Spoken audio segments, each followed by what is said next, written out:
Assalamualaikum warahmatullahi wabarakatuh. Ketemu lagi di layar desktop bersama saya Andrian Nugraha. Dan di video kali ini kita akan rakit PC kembali ya. Namun kali ini adalah rakit PC yang bisa dikatakan sebagai upgrade ataupun rakit PC opsi kedua ya dari rakit PC sebelumnya, yang mana kita sudah pernah rakit, yaitu rakit PC Cerehore 2020 dengan budget 3 jutaan, yang mana ketika itu menggunakan i5 2500K dan juga VGA-nya GTX 1050 2GB. Nah, di video kali ini saya akan memberikan opsi kedua buat teman-teman nih yang punya budget minim ya, 4 jutaan, 3 jutaan, 4 jutaan gitu kan. Opsi selain rakit PC yang sebelumnya. Di sini kita akan bahas itu. Namun kita sebelum mulai video kali ini, bagi teman-teman yang belum subscribe channel layar desktop, bisa diklik dulu tombol subscribe-nya dan juga loncengnya sekalian untuk support terus channel ini ke depan agar lebih berkembang lagi. Oke, langsung aja kita mulai. Untuk rakitan kali ini pakai komponen apa saja dan bedanya apa dengan rakit PC sebelumnya.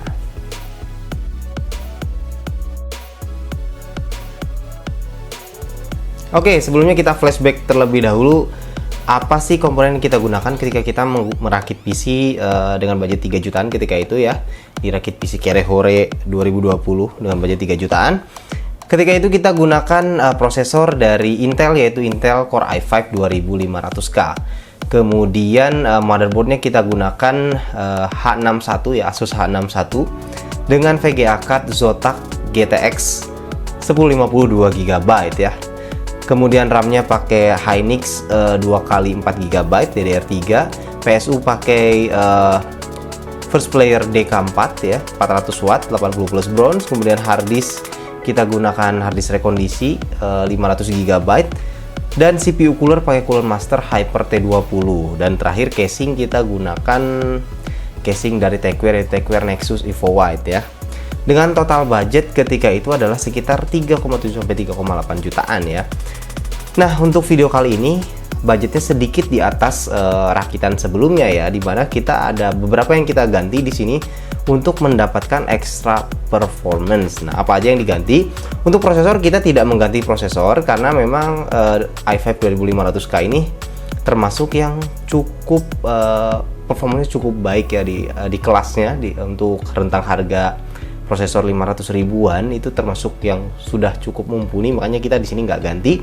Kemudian yang kedua, motherboard kita ganti nih teman-teman. Jadi sebelumnya i5 2500K itu kan overclockable, kita pasangkan di chipset H61 ya dari Asus itu motherboardnya. Nah, itu motherboardnya tidak bisa mendukung ataupun memanfaatkan fitur overclocking yang dimiliki oleh prosesornya, sehingga di sini kita ganti motherboardnya dengan yang motherboard yang bisa overclock juga, yaitu kita gunakan Gigabyte Z68 ya. Di sini sudah memiliki fitur overclock si motherboardnya, baik itu overclock RAM maupun overclock CPU, sehingga kita gunakan ini. Nah, kemudian VGA card-nya ini yang penting sekali di sini, maha penting lah bisa dibilang untuk improve performance di sini. Nah, VGA card kita gunakan kali ini improve dari sebelumnya, yaitu sebuah Power Color Radeon RX 570 4GB Red Devil. Nah, kalau sebelumnya di video sebelumnya kita gunakan GTX 1050 2GB dari Zotac, yang mana itu adalah VGA card second. Nah, kita gunakan kali ini second juga. Nah, ini saya juga dapatkan second RX 570 Red Devil dari Power Color yang 4GB. Nah, ini harganya nggak terlalu jauh beda gitu. Jadi kalau yang sebelumnya 1,1, ini harganya kalau di pasaran mungkin kalian bisa dapat range 1,4 sampai 1,6 juta lah. Mungkin diambil harga pasaran sekitar 1,5 jutaan yang masih bagus. Cuman di sini kalian harus hati-hati nih kalau ambil VGA card second, terutama yang seri RX lah ya. RX 570, RX 580, RX 590 atau 560. Itu memang di pasaran banyak yang X mining ya. Jadi kalian harus hati-hati, harus memastikan betul bahwa kualitas VGA yang kalian beli walaupun second itu tetap mumpuni gitu kan. Nah, ini kebetulan yang saya dapat nih kualitasnya bagus, jadi cukup beruntung lah di sini kita dapatkan RX 570 dari Power Color yang punya 3 fan ya. Red Devil ini punya 3 fan dengan kualitas yang masih bagus ya, dengan harga ya sekitar 14 sampai 16 ya. Kalau rata-rata mungkin sekitar 15 lah ya rata-rata untuk VGA RX 570 yang kondisinya masih prima. Kalau harganya di bawah itu kalian harus agak-agak curiga ya, karena rata-rata harga di pasaran normalnya seperti itu. Kalau kalian dapat lebih murah, kalian harus pastikan lebih detail lagi, bener nggak nih, jangan-jangan ini bekas apa gitu kan, kalian harus cek lebih teliti di situ. Oke, itu untuk VGA card. Kemudian untuk RAM kita tetap nggak upgrade. Nah, untuk PSU kita harus ganti ini. Kenapa? Karena sebelumnya kita pakai VGA card GTX 1050 2GB. Nah, di sini sekarang pakai RX 570 otomatis butuh power supply yang sedikit lebih tinggi. Nah, makanya kalau sebelumnya pakai 400, sekarang kita pakai 500 watt ya. Sama-sama dari first player, sebelumnya versi DK4, sekarang versi DK5 yang harganya juga selisih nggak jauh sih, cuman selisih 100 ribuan ya untuk DK4 ke DK5 itu. Untuk harddisk tetap kita gunakan yang sama, CPU cooler juga sama. Nah, casing ini kita ganti ini teman-teman supaya bisa adjust budget. Kalau sebelumnya di video sebelumnya saya menyarankan pakai casing 300 ribuan aja ya, karena kan waktu itu casing yang digunakan adalah Tecware Nexus Evo White yang harganya 600 ribuan. Nah, untuk tekan budget saya sarankan waktu itu pakai casing 300 ribuan. Nah, sekarang kita pakai yang 300 ribuan, yaitu dari Upcon Core Babylon ya, yang ini casingnya yang PC-nya juga ini ya. Jadi ini harganya sekitar 390 ribuan. Jadi untuk menekan budget lah ya. Jadi itu untuk komponen yang kita gunakan di sini. Nah, seperti apa performance-nya? Nah, langsung aja kita mulai cek performance-nya.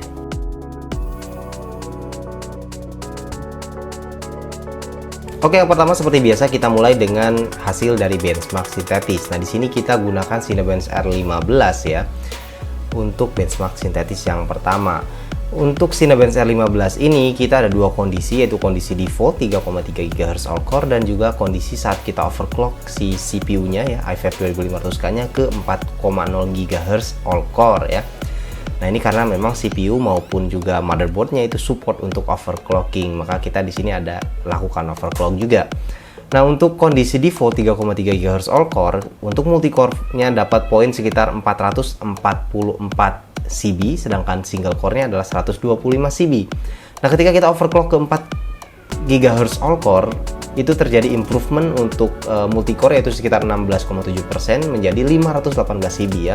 Sedangkan untuk single core-nya ada kenaikan sekitar 11,2% menjadi 138 CB ya. Ini adalah improvement yang cukup lumayan. Cuman di sini ada note sedikit ya. Ketika kita jalankan Cinebench R15 dengan kondisi overclock ke 4 GHz all core, di sini temperatur CPU sudah menyentuh di atas 80 derajat ya. Bahkan hampir mencapai 85 derajat Celcius ketika kita load selama 10 kali berturut-turut. Nah, itu artinya kalau misalnya kita jalankan full load dalam waktu yang agak panjang, ini agak sedikit riskan juga ya. Jadi kalau misalnya temperaturnya makin tinggi ya, apalagi kalau misalnya kondisi casing, airflow di dalam casing ataupun lingkungan kita cukup panas, itu akan cukup berpengaruh juga gitu kan. Nah, ini saya tes dalam kondisi temperatur ruangan sekitar 26 derajat Celcius gitu ya. Jadi kalau temperatur ruangan lebih tinggi itu mungkin akan lebih tinggi juga temperaturnya. Jadi harus di note di sini bahwa CPU cooler mungkin kalau memang mau overclocking harus menggunakan yang sedikit di atas inilah ya.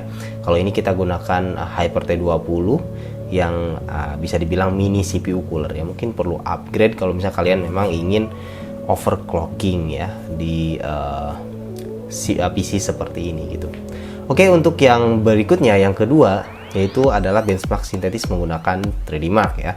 Yang pertama adalah 3D Mark Firestrike. Nah, 3D Mark Firestrike ini di sini saya hanya menjalankan kondisi default aja untuk tesnya. Namun kita akan bandingkan dengan pada saat kita menggunakan VGA card GTX 1050 2GB dari Zotac ya. Jadi kondisi yang PC sekarang kondisi default, dan kondisi sebelumnya PC sebelumnya, yang rakit PC sebelumnya juga kondisi default namun beda VGA card-nya.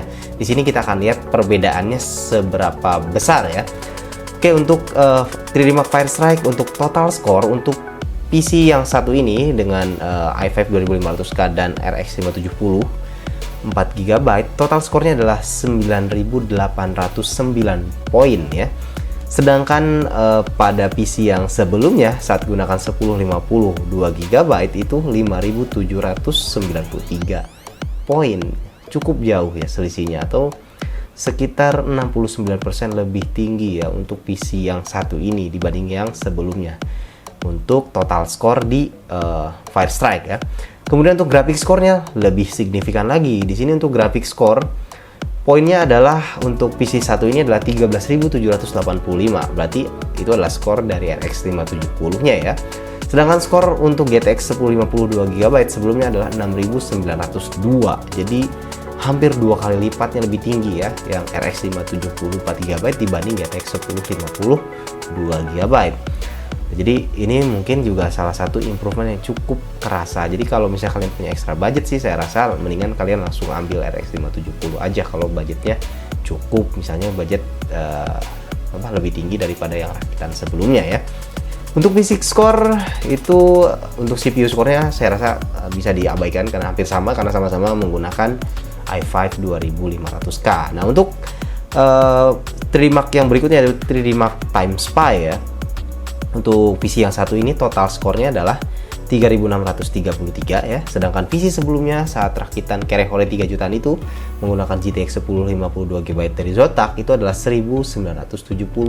Lagi-lagi ini cukup signifikan lebih tinggi dibanding PC sebelumnya, atau sekitar 84% lebih tinggi ya kombinasi antara i5 2500K dengan RX 570 dibandingkan i5 2500K dengan GTX 1050. Kemudian untuk grafik skornya, di sini RX 570 4GB dapat 3985, sedangkan GTX 1050 2GB dapat 1913. Jadi lagi-lagi 2 kali lipat lebih tinggi untuk RX 570 4GB ini dibandingkan 1050 2GB. Dan CPU Sword lagi-lagi hampir sama, jadi bisa diabaikan ya karena sama-sama gunakan i5 2500K. Oke, itu aja untuk benchmark sintetisnya. Di sini performanya selisih cukup signifikan untuk benchmark sintetis, terutama di tes 3D Mark ya, karena memang di situ kita bisa lihat selisih performance-nya dari VGA card-nya ya.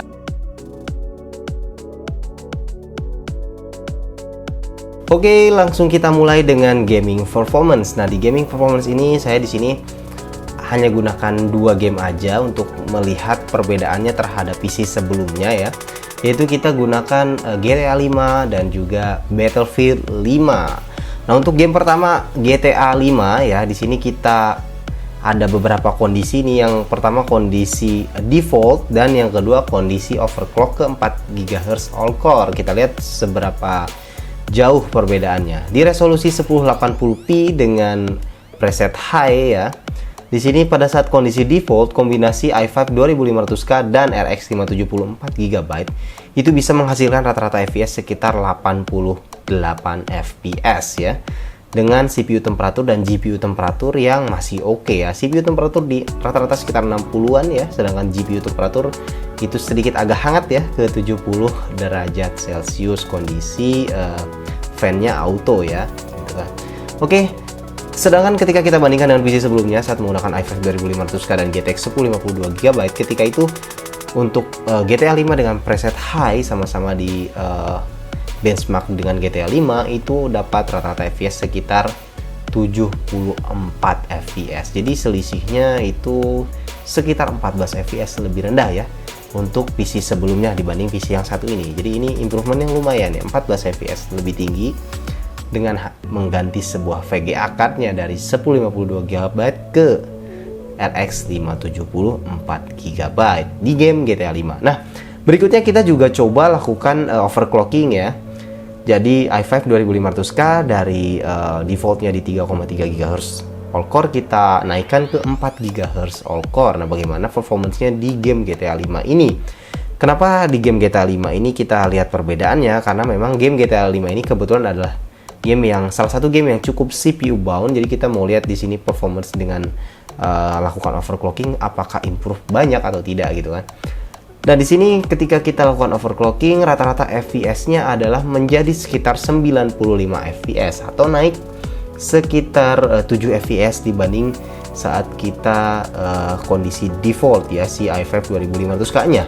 kenaikan sekitar 8% untuk FPS-nya. Kenaikan yang lumayan juga ya. Walaupun lagi-lagi di sini harus dilihat bahwa CPU temperatur itu ada kenaikan. Kalau sebelumnya ketika jalan default itu di 60-an, ketika jalan overclock itu naik ke 80 derajat Celcius rata-ratanya. Jadi ini termasuk yang cukup tinggi ya untuk CPU temperaturnya ya. Jadi memang kalau memang mau dilakukan overclocking, mungkin opsinya lagi-lagi saya bilang bahwa CPU coolernya kita harus gunakan yang sedikit di atas ini ya, supaya temperaturnya lebih aman lah ya gitu.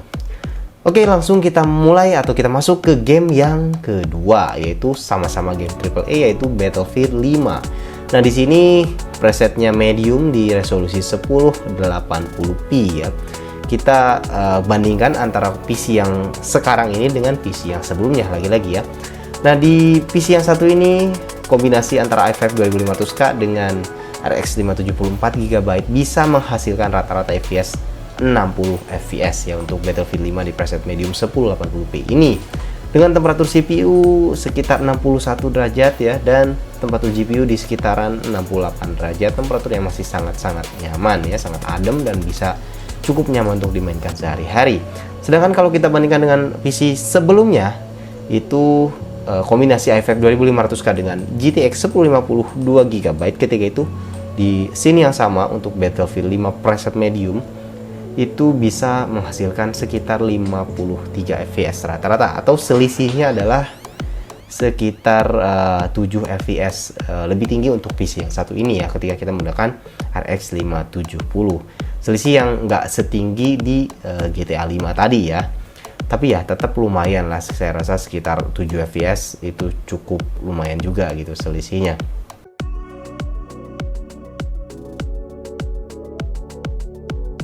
Nah, berikutnya mungkin ada di antara teman-teman yang bertanya apakah PC seperti ini sanggup ataupun bisa digunakan untuk editing video dalam hal ini untuk pekerjaan yang bersifat productivity. Jawabannya adalah bisa. Nah, di sini saya coba untuk menjalankan sebuah aplikasi editing video yaitu Adobe Premiere Pro ya, dengan menggunakan PC yang satu ini, dan ketika kita jalankan Adobe Premiere Pro itu jalan cukup lancar lah ya, walaupun memang kalau misalnya video kita berat itu agak sedikit nge-lag juga di situ. Tapi kalau video yang ringan, untuk editing ringan dengan Adobe Premiere Pro itu masih bisa ya.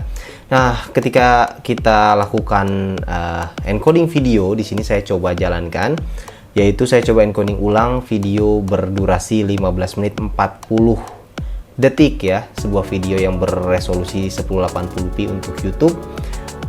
Dengan durasi 15 menit 40 detik itu bisa di encoding dengan PC ini adalah sekitar 24 menit 18 detik ya. Jadi sekitar 1,5 kali dari durasi videonya ya. Ini memang bukan sebuah pencapaian yang luar biasa atau bukan pencapaian yang spesial. Ini pencapaian yang biasa-biasa aja, atau bahkan cenderung termasuk agak lambat sih sebenarnya. Tapi ya kalian harus jangan expect terlalu tinggi lah untuk PC seperti ini. Kalau memang untuk pekerjaan editing ya, memang CPU-nya adalah CPU jadul 4 core 4 thread dengan kita gunakan VGA card juga yang nggak terlalu superior di sini. Jadi wajar lah saya rasa untuk performance editingnya itu masih bisa dibilang bisa, tapi nggak luar biasa gitu kan untuk editingnya.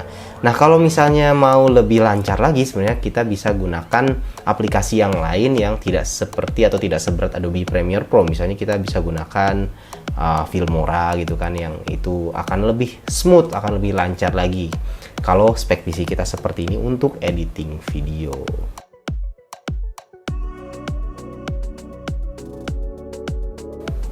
Oke teman-teman, itulah tadi pembahasan dari rakitan PC kita kali ini ya.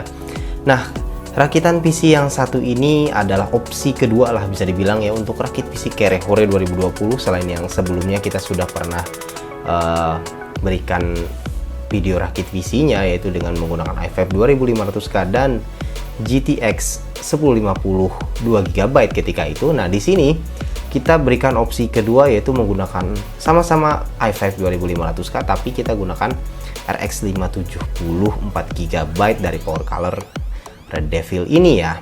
Jadi ini adalah opsi yang saya pikir cukup oke di rentang harganya atau di rentang budget untuk rakit PC-nya ya. Jadi improvement yang kita lihat juga cukup lumayan. Jadi kalau misalnya kalian punya budget lebih ya, saya rasa mendingan yang opsi kedua ini daripada opsi pertama. Kecuali kalau memang mepet banget ya, opsi pertama kemarin masih bisa ya. Jadi kalau kita lihat budget ya, opsi pertama kemarin itu secara total adalah 37 sampai 38 juta ya. 3,7 sampai 3,8 jutaan. Tapi bisa juga di press budget sampai sekitar 3,3 jutaan kalau waktu itu kalau ganti casing ya misalnya ya. Nah, untuk video kali ini ataupun rakitan PC kali ini itu kalau kita totalkan budgetnya adalah sekitar 4,4 juta. Nah, 4,4 juta kita bisa dapatkan performance yang seperti tadi saya bilang. Kalau kita compare dengan PC, misalnya kita pakai Ryzen 3 3200G yang pernah saya juga bahas juga waktu itu juga di rakitan PC 4 jutaan yang bisa kalian cek di deskripsi. Nah, ketika itu performance-nya kalau dibandingkan dengan ini sama-sama 4 jutaan itu jauh lebih tinggi performance-nya dibanding ketika kita gunakan Ryzen 3 3200G tanpa eksternal VGA ya. Nah, jadi dengan budget yang sama, kalau itu baru semua, nah yang ini hampir sebagian besar second walaupun ada yang barunya juga gitu kan. Tapi performance ini jauh lebih powerful, walaupun lagi-lagi memang kalau upgradability ya jelas kalau Ryzen 3 3200G itu jauh lebih upgradable. Kalian mau upgrade ke depannya masih sangat-sangat terbuka. Kalau ini sih kurang lah ya kalau upgradability-nya. Jadi budget 4,4 jutaan kalian bisa dapatkan performance seperti yang tadi saya bilang. Gaming itu 1080p itu bisa hampir semua game saya rasa bisa dijalankan dengan cukup lancar ya, dengan preset grafik yang menyesuaikan lah ya. Bisa ada yang rata kanan kalau untuk misalnya game-game kompetitif e-sport itu bisa kalian set rata kanan. Tapi kalau misalnya untuk game-game AAA mungkin bisa menyesuaikan antara low, medium ataupun high ya, bisa menyesuaikan untuk dapat performance yang playable dan masih oke gitu kan untuk di resolusi 1080p. Nah, 4,4 jutaan ini apa masih bisa di press lagi budgetnya? Jawabannya masih bisa. Salah satu mungkin opsinya adalah kalau misalnya kalian mau press budget, di sini tadi kan saya gunakan motherboardnya Z68 ya, dari GB yang harganya sekitar 7,5 sampai 800 ribuan. Nah, kalian bisa gunakan H61 harga 4,5 sampai 500 ribuan. Jadi kalian bisa press budget sekitar 300 ribuan di situ ya. 300 ribu, jadi budgetnya hanya 4 jutaan, lebih sedikit. Nah, dengan H61 apakah ada selisih performance? Ada kalau yang ini di overclock. Kalau nggak di overclock sih selisihnya nggak akan terlalu jauh gitu kan. Selain itu mungkin opsi lainnya ya power supply, kalian bisa pilih-pilih lah yang kira-kira harganya bisa lebih murah gitu kan. Tapi ya ini juga sebenarnya udah 80 plus bronze 500 watt juga saya rasa harga 580 ribuan untuk power supply-nya udah cukup murah sebenarnya ya. Casing kalian bisa ambil opsi lebih murah, misalnya cari yang harga 300 ribu lebih sedikit atau di bawah 300 ribu malah untuk tekan budget agar misalnya bisa 4 juta lebih sedikit lah. Kalau ini kan 4,4 juta ya. Oke, itu aja teman-teman untuk video kali ini. Mudah-mudahan bisa bermanfaat buat teman-teman di rumah. Jangan lupa untuk like, share, dan juga subscribe ya. Oke, sampai jumpa di video berikutnya. Assalamualaikum warahmatullahi wabarakatuh.